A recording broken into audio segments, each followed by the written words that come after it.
ಆತ್ಮೀಯರೇ, ಸಕ್ಕರೆ ನಾಡು ಬೆಳಗಾವಿ ಜಿಲ್ಲೆಯ ರಾಯಬಾಗ್ ತಾಲೂಕಿನ ಹಾರುಗೇರಿ ಪಟ್ಟಣದ ಹಾರುಗೇರಿ ಹನುಮಪ್ಪನ ಮಂದಿರದಲ್ಲಿ ವಿಶೇಷವಾಗಿ ಶನಿವಾರ ಪೂಜೆಯೊಂದು ಜರುಗಿತು. ಅದೇನೆಂದರೆ ಕುದುರೆಯನ್ನು ಏರಿ ಬಂದ ಹನುಮನಂತೆ ಕಾಣುತ್ತಿರುವ ಅಲಂಕಾರ. ಕುದುರೆಯನ್ನ ಇಟ್ಟು ಅಲಂಕಾರವನ್ನು ಮಾಡಿರ್ತಕ್ಕಂತಹ ದೃಶ್ಯವನ್ನ ಕಣ್ತುಂಬ ಕಂಡ ಭಕ್ತರು ವಿಶೇಷ ಪೂಜೆಗೆ ಮನಸೊದಗಿದರು.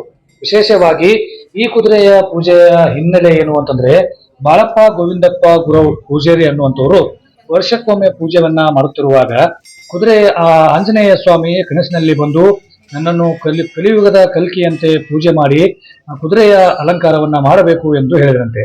ಅವತ್ತಿನಿಂದ ಇವತ್ತಿನವರೆಗೂ ಈ ಒಂದು ಬಾಳಪ್ಪ ಗೋವಿಂದಪ್ಪ ಪೂಜಾರಿ ಅವರ ಮನೆತನದ ಪೂಜೆ ಬಂದಾಗ ಈ ಕುದುರೆಯ ಅಲಂಕಾರದ ಪೂಜೆಯನ್ನ ಮಾಡುತ್ತಿರುವುದು ವಿಶೇಷವಾಗಿದೆ.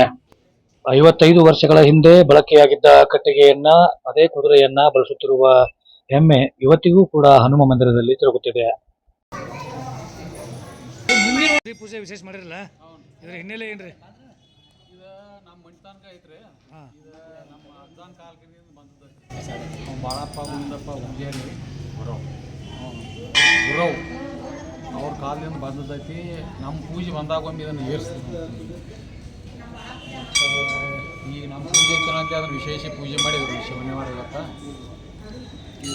ಎಷ್ಟು ವರ್ಷದಿಂದ ಆಗೈತ್ರಿ ಪೂಜೆ ಹಿಂಗೆ ಕುದುರಿದಿದೆ ಅವಾಗ? ಇದೇನು ಭಾಳ ದಿವಸದಿಂದ ಐತ್ರಿ. ಏನ್ರಿ ಒಂದು ನಮಗೆ 50-60 ವರ್ಷದಿಂದ. ಆ ಕುದುರೆನೂ ಅವಾಗಿಂದ ಐತೇನ್ರಿ ಅದು? ಹಾಂ, ಆಗಿಂದ ಐತಿ. ಹೌದ್ರಿ? ಮಂದಿಗೆ ಒಂದು ಸ್ವಲ್ಪ ಸ್ಪೆಷಲ್ ಕಾಲತ್ತೆ ಮಾಡ್ತೀವಿ ಅದನ್ನು. ಹಾಂ, ಕುದುರೆ ಆಕಾರದ ಒಂದು ಸ್ವಲ್ಪ ಕುದುರೆ ಮ್ಯಾಗ ಕೂತು ಬರತ್ತಪ್ಪ ಅನ್ನೋ ನಂಗೆ ವಿಶೇಷ ಮಾಡ್ಕೊತ ಬಂದ್ರೆ ಬಿಡಬಾರ್ದಂತೆ ನಾವು ಏನೋ ಒಂದು ಇರ್ಬೇಕಲ್ರಿ ಅದಕ್ಕೆ. ಈ ಬುತ್ತಿ ಪೂಜೆ ಮಾಡ್ತಾರೆ. ಬುತ್ತಿ ಪೂಜೆ ಏನಿರ್ತೈತಿ, ಮನ್ಯಾಗ ಶಾಂತಿ ಇರಲಿ, ಅನ್ನ ಹೆಚ್ಚಾಗಲಿ ಅದೇ ಮಾಡ್ತಾರಪ್ಪ. ಎಲ್ಲಿ ಪೂಜೆ ಮನ್ಯಾಗ ಸಮಸ್ಯೆ ಕಡಿಮೆ ಆಗಲಿ ಅದು ಮಾಡ್ತಾರೆ. ಮಾಪಗಳು ಕುದುರೆದು ಏನು ಇರ್ಬೇಕಲ್ಲ ಇದೆ. ಹಾಂ,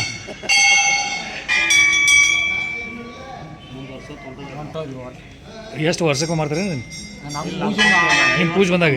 ಅಂದ್ರೆ ನಿಮ್ಮ ಹಿರಿಯರಿಂದ ಬಂದೈತಿ, ಅದಕ್ಕೆ ನಿಮ್ಮ ಪೂಜೆಯಿಂದ ಬರ್ತೈತಿ. ನಮ್ಮ ಅಜ್ಜನ ಬಂದ್ರೆ ನಾವು ಪಾದವರು ಮಾಡ್ಯಾರ, ಈಗ ನಾವು ಮಾಡತ್ತೇವೆ. ನಿಮ್ಮ ಹೆಸರು ಹೇಳ್ರಿ? ನಮ್ದು ವಿಜಯ್ ಕುಮಾರ್ ಮುತ್ತಪ್ಪ ಪೂಜಾರಿ, ಬಾಳಪ್ಪ ಪೂಜಾರಿ.